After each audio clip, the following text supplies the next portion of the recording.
खुद पर ध्यान दो, लोगों पर नहीं। एक बार की बात है, एक लड़का था, उसका नाम सबल था, जो नगर में रहता था। वह अपने जीवन से बहुत निराश था।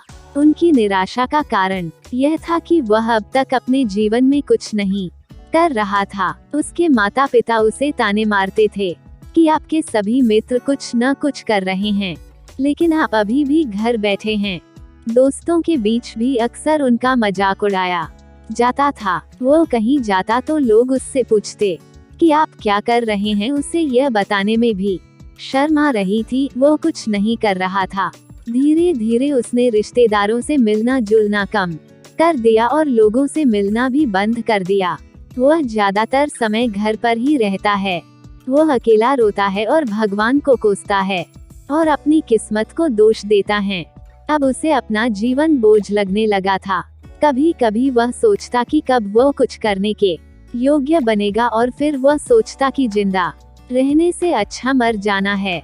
एक दिन वो अपने नगर की एक गली से गुजर रहा था, तभी उसने देखा कि एक उपदेशक दुख और परेशानियों पर उपदेश दे रहा है। वह भी उसी भीड़ में सबसे पीछे बैठ गया और गुरु के प्रवचन सुनने लगा। उपदेशक कह रहा था, दुख एक शिक्षक की तरह है जो हमें जीवन की सच्चाई दिखाता है और हमें जीने का सही तरीका सिखाता है। आप चाहें तो जिंदगी जीना भी सीख सकते हैं। गुरुजी उपदेश दे रहे थे कि तुम चाहो तो कुछ भी हासिल कर सकते हो, और अगर चाहो तो एक कोने में बैठकर रो सकते हो। इन सभी बातों को सबल ध्यान से सुन रहा था, लेकिन शिक्षक की यह बातें पसंद नहीं आई। उसने खड़े होकर कहा कि कुछ भी सिखाने से दुख दूर नहीं होता, इसमें केवल दर्द होता है।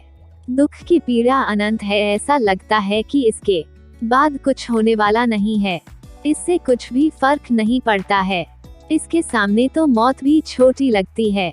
हमारे पीएन ज्ञान वीडियो चैनल को सब्सक्राइब जरूर करें। मिलती नेक्स्ट वीडियो में।